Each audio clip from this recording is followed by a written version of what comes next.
Est-ce que vous êtes comme moi? Est-ce que vous avez remarqué qu'il y a de plus en plus de gens qui sont en quête d'eux-mêmes, en quête de sens? De plus en plus de gens qui se posent plein de questions sur qui suis-je? Qu'est-ce que je fais ici? Parce que ce n'est pas le monde extérieur, je pense que vous serez d'accord avec moi, malheureusement, qui va nous soutenir à présent dans une quête de sens. Ce n'est pas le monde extérieur avec tout ce chaos que l'on peut constater particulièrement dans notre pays, la France, qui va nous apporter cette sécurité, cette stabilité que l'on recherche tous. Est-ce que vous aussi vous faites partie de ces gens-là? Euh, Tout comme moi, hein, je me mets dans le lot, bien évidemment. On est secoué, on est énormément secoué par tous les événements qui se passent au niveau de la planète, au niveau de la France. Et c'est très compliqué de rester stable dans ces zones de turbulence. D'autant que cet avenir nous paraît de plus en plus incertain. On ne sait pas quelle coloration il va prendre, ou au contraire même, on craint bien que cette coloration soit assez terne. Et ce n'est pas pour nous rassurer. On a besoin de se sentir stable dans la vie pour avancer. Et mon propos sur cette chaîne de la résilience, chaîne des phénix, où l'on apprend à mieux évoluer à travers tous les challenges que la vie nous apporte. J'ai ouvert cette chaîne en pensant aux challenges personnels que chacun traverse. Je ne me doutais pas à l'époque que j'allais aussi y englober tous les challenges collectifs que nous sommes en train de traverser. J'aimerais porter votre attention sur la thématique de notre identité. J'aime beaucoup travailler depuis quelques années cette thématique qui prend de plus en plus de sens. Plus l'extérieur est flou, turbulent, inquiétant, en tout cas ne nous apporte pas toutes les réponses attendues, plus on a besoin de se centrer sur soi. Et se centrer sur soi, c'est non pas tomber dans un vide intérieur parce qu'on se sent vide, mais tomber sur un socle solide. Ce socle-là, c'est le socle de notre identité. Notre identité, qu'est-ce que c'est? Qu'est-ce que j'entends par là? C'est un sujet très très vaste, bien évidemment, hein. Vous savez, je suis une guérisseuse holistique. J'ai beaucoup de casquettes euh, et j'ai appris à travailler sur différents plans, du coup.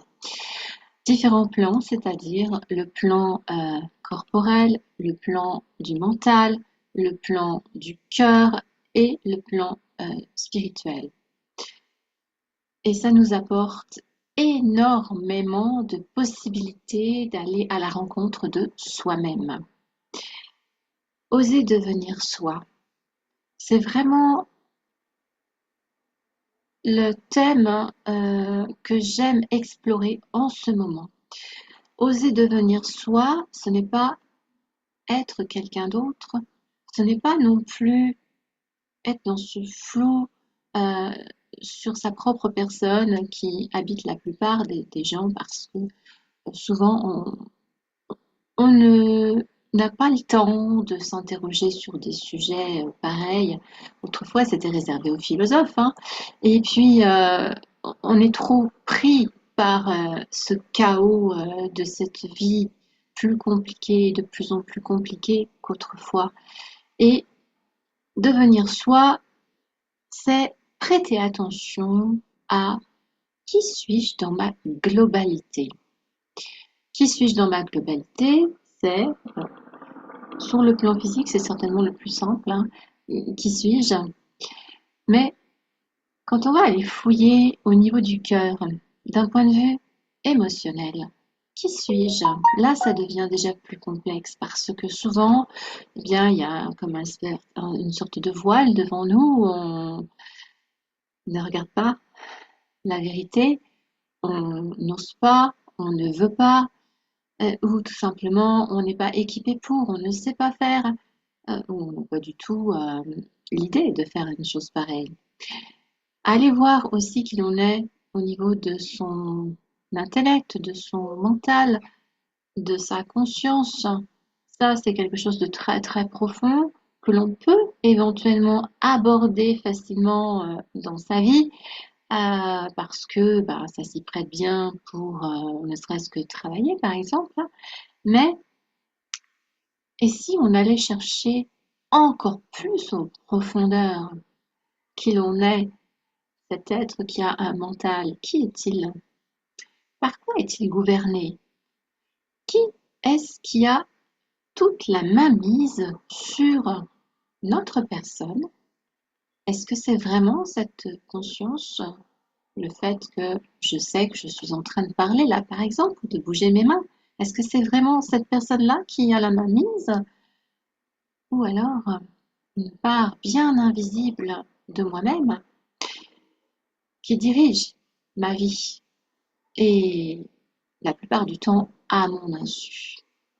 Alors, vous savez, je suis thérapeute et même en tant que guérisseuse aussi, je travaille beaucoup avec tout ce qui est invisible, tout ce qui n'est pas perçu, mais tout ce qui, euh, de fait, émerge malgré tout de soi, parce qu'on vibre ce que l'on est.